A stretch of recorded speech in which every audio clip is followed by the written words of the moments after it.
Hey guys, it's your girl Barbie J here, and before we get into this recap and review of Powerbook 3, I wanted to inform those of you who are subscribers of this channel. Hey, it's Barbie J. I wanted to inform you guys that I will not be uploading any more videos onto this channel this year.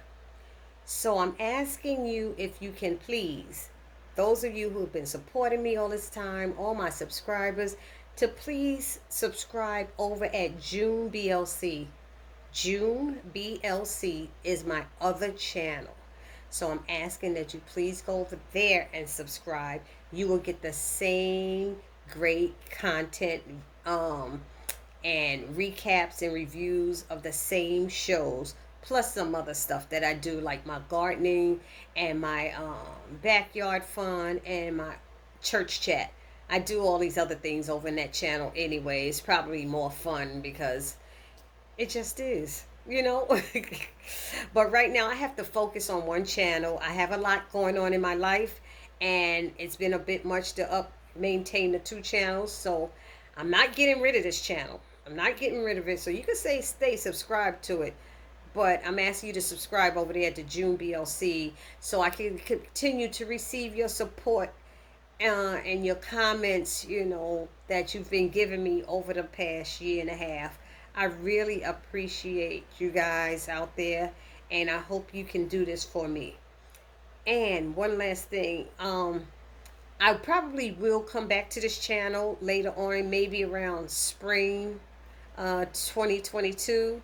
But right now, like I said, I must focus on one and get my life in order. Y'all know I had a lot of things happen with my basement messing up and with the flood, and it's just a lot happening.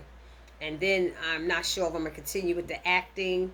And if I do that, that takes up time as well. Therefore, I need your support in this area. And just let me know. I hope you understand. And the last thing is, at the end of this video, there's a couple of snippets of the scenes that I was in Raising Kanan, episode 9 and 10. I was in the last 15 minutes of 9 and in the first 10 minutes of 10. So, you know, I just, in case you missed me, I put it up there. I'll put it at the end, okay? So, enjoy the recap and have a wonderful week.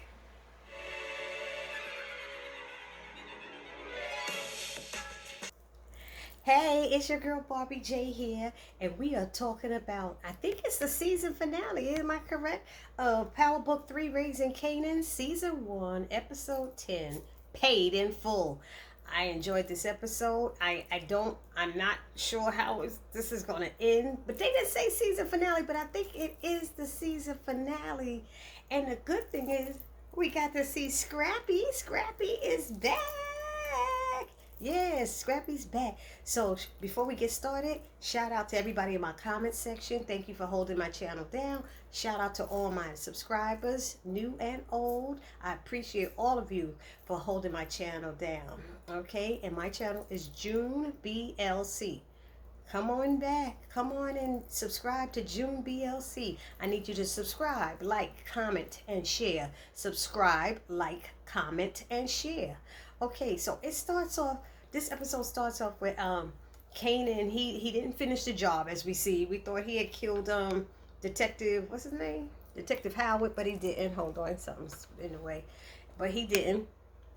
And so he got spooked and ran off or something, and he tripped and fell and got blood on his hand. I hope they don't find blood in the playground or something like that. And then he pulled the gun apart, got rid of it, throw it in the river and stuff. But that bum saw him, that cokehead or whatever he was, the crackhead, he saw him. So he just ran. He just ran and kept running.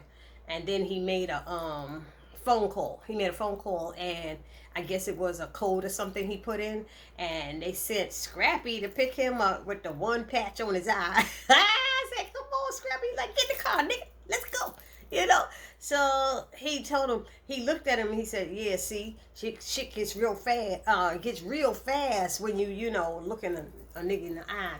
So he's telling Kanan, you shot somebody, but he didn't realize that Kanan had shot a cop. He was like, it's like that. He found out when they met up with Marvin, because they met up with Marvin, and Kanan thought Marvin was supposed to pick him up, but it wasn't him, and so Scrappy was like, this is what it is. This is what your mom said to do. Scoop you up. I scooped you up. So he gives the jacket, because he told him to take off that jacket now. Take off the jacket. He still had on that unique jacket. He gave it to Marvin, and Marvin took that, and then they what happened? Oh, they kept saying the streets are hot right now, because when you shoot one of your own, that's what happened. That's when Scrappy realized what Kanan had did. So, but he's scared now. Kanan's scared because the cops are everywhere. He can't get to his grandmother. Now, I'm wondering, was it the grandmother at the church or another grandmother? Because was he supposed to go to church? That would have been kind of suspicious, don't you think? I'm just saying, they ain't been in church or who knows where, So, he can't make it there, and they let Rock know some kind of way. Meanwhile, Rock is in the basement of the church. Another church scene with her mama chilling in the basement in the fellowship hall or something, I think it is. And she's telling her friends, the mother is telling her friends that my daughter is, what did she say? My baby has come home to renew her faith. And Rock is like, whatever. And they up there sitting, asking about Kanan and all this stuff. But here, let me tell y'all, I'm in this scene as well. When they show a blurred out woman, two ladies sitting at a table talking, that's me right there talking. After that lady says, what did she say? The lady was saying, I thought that, I forgot what she was saying. Oh, those men really never grow up or something like that. They never really grow up. And that next scene, I'm in it. And I'm sitting there going, I thought my scene was cut, because when we shot that scene, I went to, we took a break. They gave us a break. And when we came back, the table was gone. And they said they wasn't doing that scene. And me and the girl was like, damn, we got cut. We were cracking up. We were trying to get another scene. And they were like, nope, go upstairs. And they left us upstairs while they continued shooting downstairs for another 2.5 hours while we waited upstairs. So we figured we wasn't in it. I can't believe I'm in episode 10 as well, y'all. Hey. Anyway, shout me out. Don't forget to subscribe. No. Anyway, so Detective Howard is rolled into the hospital. Famous and Jess, they hear the chatter, and they heard them mention his name, and Famous is like, yo, that's that cop. That's that cop. She said, well, look, let's go to Lulu's room. So they rushed up to Lulu's room. Lulu's looking out the window trying to see what's going on. He knows something big is happening. Famous comes in and is like, yo, they did this and that cop, and he was all bloodied up, and Lulu's like, what? Lulu's like, damn, Rock. He know Rock had something to do with it. So he want to get dressed. He want to get dressed and everything and go, and Jess is trying to talk him out of it.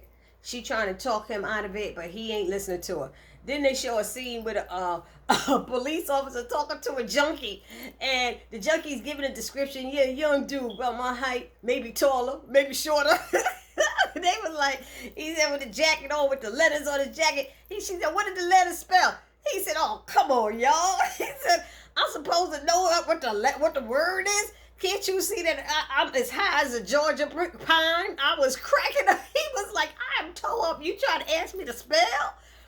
They were desperate. So Rock, then she meets up with Scrappy and Kanan and everything. She meets up with them and at Uncle Lou's house. And Scrappy when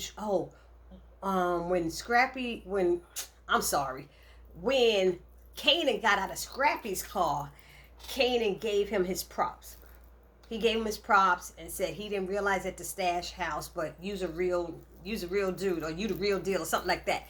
And then he was turning to walk away, and Scrappy gave him the same props and said, yo, you are who you are, no matter who your kid is, who your mother is, you got to do you, no matter who your mother is. So they were like, all right. And then so they walking into the house, and Rock is like, where's the clothes I gave you? Oh, shoot, I left them in Scrappy's car.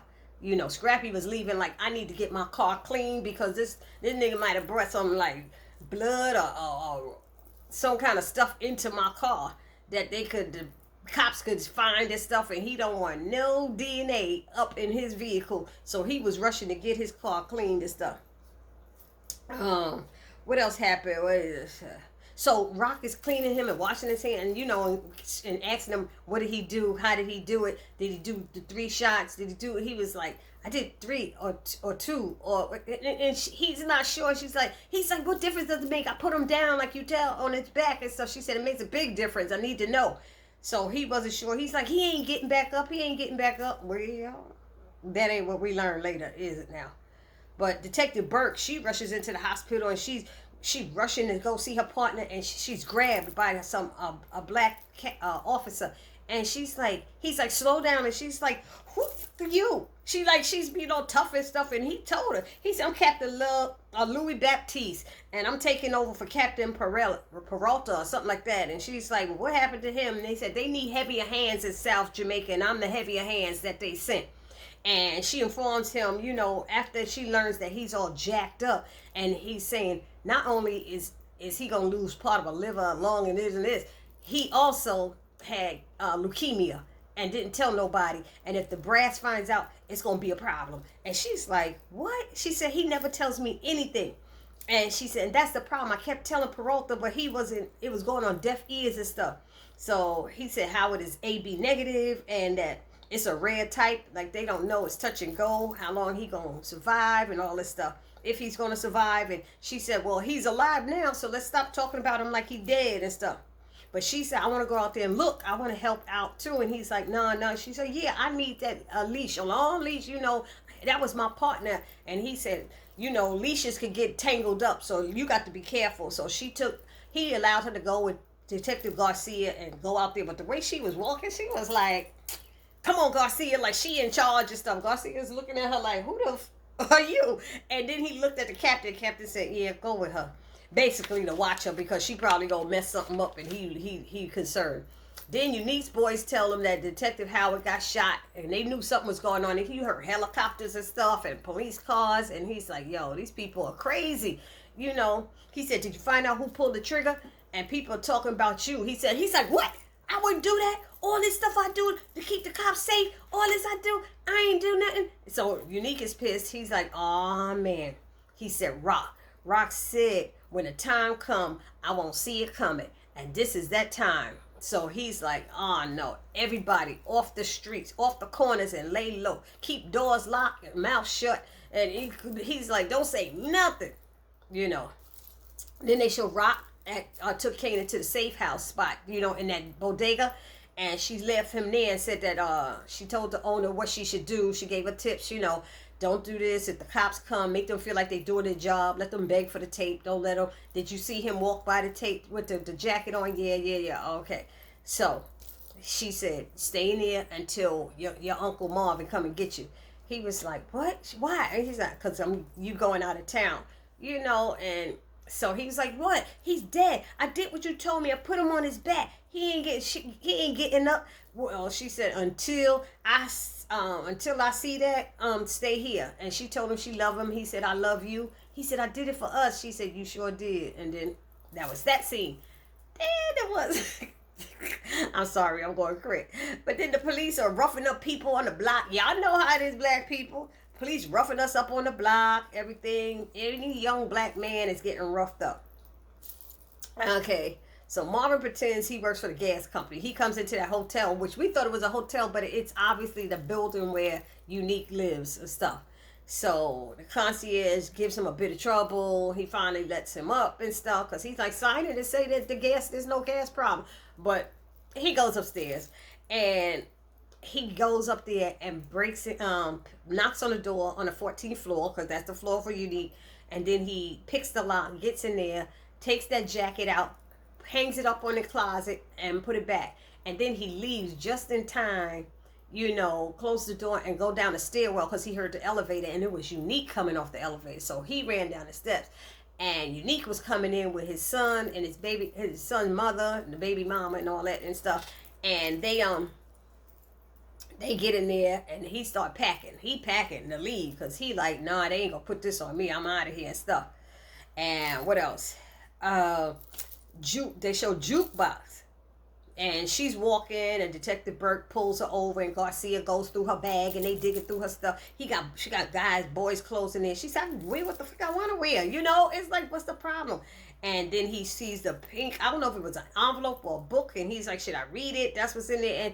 And Detective Burke is questioning her, and she's telling her how my partner got shot, and you warned me. She said, I heard that Unique was upset about renewing up, re up or something like that. So they're like, she's like, well, how did you know he was going to get shot? She said, I didn't know he was getting shot. I never said he was going to get shot. So I don't know anything. I just didn't want nothing to happen, and was warning you that he was upset about it. So that's why I'm telling people, Rock probably told her to say that to that police officer just to think, because Unique is upset, and then they got Unique's jacket and all that. So she said, well, where's Rock and where's Kanan? She said, I don't know, they probably hired her for more y'all, since it's effing open season for niggas today. She was like, y'all out there roughing people up and stuff. So the Detective Burke was like, you're right, you need to go inside. It's not safe out here. And the guy's like, should I open this? She said, no, I don't care what clothes she wearing. I don't care what's in there. But she knew that was a letter from that girl. She knew it was something personal. That's why she looked at she looked at Jukebox like that. She knew it was something personal, because Juke was looking like, please don't read my personal letter, And so she let her go. What else happened?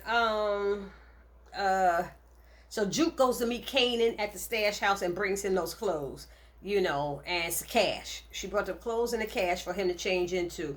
And he was trying to act tough. Yo, you know what I did? I had to do it. He was like, I had to do it and stuff. And Juke is like, looking at him like, really? She said, shut the fuck up, nigga. He was like, you ain't tough. I know you better than anybody. You ain't that tough. So don't try to act like that. And then they went back and forth. And he's like, huh? And she said, look, everything you touch, you F up. She said, you were supposed to. She said, but you're a kid. We supposed to F up and then be able to go about our business. But the life that we're in here is different. So you got to, we just got to deal with it. Then they show Jess driving Lou around, and he's sick as ever. He's sick and Famous. They pull up next to a car, and the car is playing their music, and Famous like, yo, that's our music, that's our song. And Jess is excited, and Lou is sitting there, lungs all jacked up, damn near dying, ain't saying nothing. He just looking around, and he was like, I can't do this no more. He's just like, He goes up there to see. She drops him off at the, what is that? The project, that spot at the projects where they got the 2 apartments and stuff. That stash house, and he goes up there and goes to see Rock. And how he knew Rock was there, I don't know, because at first Rock was at his house, remember? But he's like, how could you do that? What is wrong with you? You gonna shoot a damn cop? Have you lost your damn mind? He looking at her and everything like, are you crazy? And he's like, I can't do this no more, Rock. I can't do it. But he ain't saying like me all excited, because he damn near like, yo, I can't do it. I can't do it no more. This is just too much for me. He's like, I'm sorry. I don't know why I feel like I gotta act stuff up. He's like, what are you doing? What are you doing? She said, I'm winning. He's like, winning? He's like, what for? It was just, in the meantime, the people downstairs, the cops are working their way up. So the people downstairs, they done gave Rock the signal that the cops just left their house. So once they leave their house, they my thing is stuck. They once they leave the house, they were gonna put the drugs down and pass it down to their apartment, so when the cops come up to them, they don't see it. And it was through the stove. I said, damn, that was serious stuff. They were dropping drugs down through a hole in the stove. I thought that was so funny. But it's funny how these cops come in your house, got you like this with your hands up, you and your family sitting on the couch, but they tear your shit up. They ain't had to tear them people's stuff up. I would have been up there, yo, wait a minute. You can look, but you got to be throwing my stuff around. It's just, how you going in apartments just doing stuff? And Baisley Park, they was like, that's where he got shot, in Baisley Park. I remember Baisley Park. I'm a Queens girl, so I know. I was like, okay, all right, I know that area. So, and this was Baisley housing projects or something, housing development. So that's why the police were going through everybody, all the apartments. I don't know what they was gonna find in the apartments. You know, it don't even make no sense. You just tear everybody's stuff up. Anyway, because if I start with that, y'all, I'm gonna go in. What else? What else? Marvin gets to a checkpoint. Why Marvin get to a checkpoint and then he gonna try to back up? That just was very suspicious. The cops was like, what? Why you backing? You know, they was like, check that out. They get asked for his license and everything. They check it out and find out that he got some warrant out for his arrest for drug deal and all this stuff. And he was like, what are you talking about? You know, I don't have that. But we later learn on that it's because of Tony from the club talking about their informant. They got this informant, this CI or whoever, you know. And kind of find out it was Tony. Tony trying to get out of there, and he's like, man, y'all crazy. You know, and he's in the precinct, and he sees her, you know, after they make him get out the car, he telling everybody, calm down, calm down. No, you making it a big deal. You need to chill. And they got him out of the car, and he was like, okay, I'm going to open it slow. Oh, yeah, we going to see about that. They swing the door open and drag him out. You know, it was like, they had to make it real. They roughing him up and stuff. He's moving slow because he's like, y'all ain't got to point all them guns at me. Chill, chill. Come on now. So while that's going on, you see Rock and Lou still talking, and he's like, yo, I should have left when you had me put down that young boy. You know, he's like, I stayed because I love you and I thought we was in this together. And he was like, but I can't do this no more. I'm out. And she said, ain't nobody ever done. Because he kept saying, I'm done. She said, ain't nobody ever done. She said, you always in. You in and you always in. And he said, you threatening me? She said, I ain't threatening you and I ain't never going to let you walk away.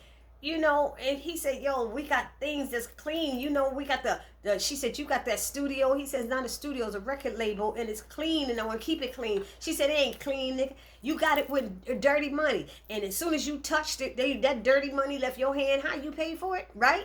So it ain't clean, you know. I said, oh, man, she was right about that, though.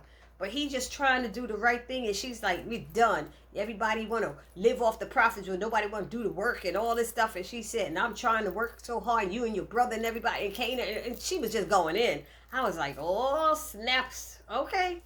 So what else happened? The police, when they get up there to that apartment, to Rockingham apartment, they see they look around, but they don't look too tough. They didn't tear the place apart. And they look like two different cops, you know.